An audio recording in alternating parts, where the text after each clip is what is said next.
Chers amis, dans quelques heures, nous allons entrer dans la célébration de cette veillée pascale avec toute l'Église, mais d'une façon particulière, parce que nous sommes confinés, nous allons célébrer le mystère de la mort et de la résurrection du Christ. Vous, dans vos maisons, là où vous serez, nous, prêtres, dans nos églises principales ou seuls, nous célébrerons cette veillée pascale. Quoi qu'il en soit, il faut que cette nouvelle de la résurrection du Christ puisse nous réjouir, et pour qu'elle nous réjouisse, il faut qu'elle nous rejoigne. Alors, chers amis, vous avez à votre disposition, sur le site internet de notre diocèse, des documents qui vous permettront justement de vivre cette liturgie familiale, cette liturgie domestique, comme vous l'avez déjà pu le faire lors de la fête des Rameaux, lors du Jeudi Saint, lors du Vendredi Saint. Eh bien, vous pouvez poursuivre ce cheminement à travers ces documents donc, qui se trouvent sur le site internet, tant pour cette nuit de la veillée pascale que pour ce Saint jour de Pâques. Oui, l'occasion nous est donnée de célébrer la résurrection du Christ parce que cette fête de Pâques, malgré tous les bouleversements que notre monde et notre Église peuvent connaître, ne change pas, cette date ne change pas. Et cet événement vient nous rejoindre particulièrement dans ce que nous vivons au cœur de cette pandémie.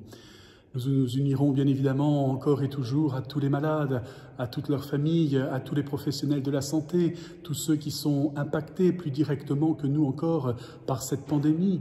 Alors osons d'une façon particulière nous associer à toute l'Église et à tous ceux que nous voulons recommander particulièrement en ce jour de Pâques.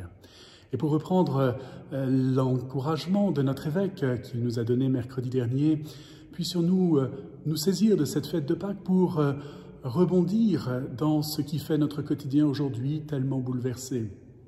Nous pouvons craindre les lendemains de cette pandémie et de fait, ils seront compliqués, nous n'en doutons pas. Nous pouvons encore nous inquiéter de savoir combien de temps nous allons être confinés, bien évidemment, mais nous avons cette nouvelle que le Christ est ressuscité. Qu'est-ce que cet événement va changer dans notre vie ? Il faut qu'il change quelque chose dans notre vie, que nous puissions déjà entamer cette réflexion sur ce que sera cette après-pandémie. Cette après-pandémie, c'est-à-dire tous ces lieux qu'il nous faudra encore convertir, tous ces lieux qu'il nous faudra encore transformer, et cela passera par chacun d'entre nous. Mais si nous nous saisissons de cette résurrection du Christ, si nous saisissons de cet événement, nous pourrons alors nous interroger sur ce que nous entreprenons. Est-ce que ce sont vraiment les volontés du Christ ressuscité? Est-ce que nous agissons vraiment à la lumière du Christ ressuscité, comme le Christ ressuscité a pu agir? Voyez quelle bonne nouvelle cela peut représenter pour notre monde. Ce ne sont pas des simples paroles, ce sont des encouragements pour que nous puissions faire nôtre cette fête de Pâques, que nous ne puissions pas la vivre comme un jour ordinaire.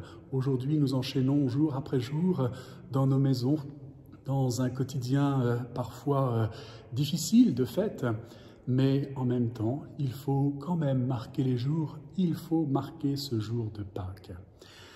À votre disposition donc sur le site du diocèse des documents, mais également une affiche que nous vous invitons à placer sur vos maisons, là où vous le voulez, pour signifier que c'est le jour de Pâques. Vos voisins, derrière leurs vitres, verront sans nul doute que vous avez accroché quelque chose sur la porte de votre maison.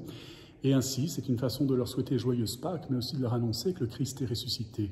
Et que le Christ ressuscité, non pas d'un coup de baguette magique, mais avec chacun d'entre nous, eh bien, ensemble, nous pourrons transformer notre monde, nous pourrons guérir notre monde.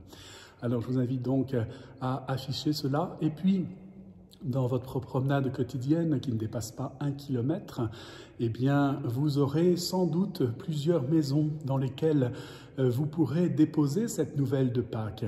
Alors, n'hésitez pas à imprimer quelques petits documents et puis à les glisser dans les boîtes aux lettres. C'est une façon à vos voisins, à vos proches, à ceux qui sont sur votre chemin de leur dire « Oui, le Christ est ressuscité, joyeuse fête de Pâques ». Et sans oublier, bien sûr, toutes les personnes isolées, les personnes seules, ne les laissons pas de côté. Vous qui êtes connectés, vous qui pouvez imprimer, vous qui pouvez faire tant de choses par les moyens modernes de notre monde, eh bien, puissiez-vous aussi avoir le souci des personnes plus âgées de nos communautés chrétiennes et de les soutenir dans cette marche vers Pâques, dans cette célébration de Pâques. Alors bonne fête de Pâques à chacun d'entre vous et soyons convaincus vraiment que le Christ ressuscité nous apportera la paix, la joie et l'espérance.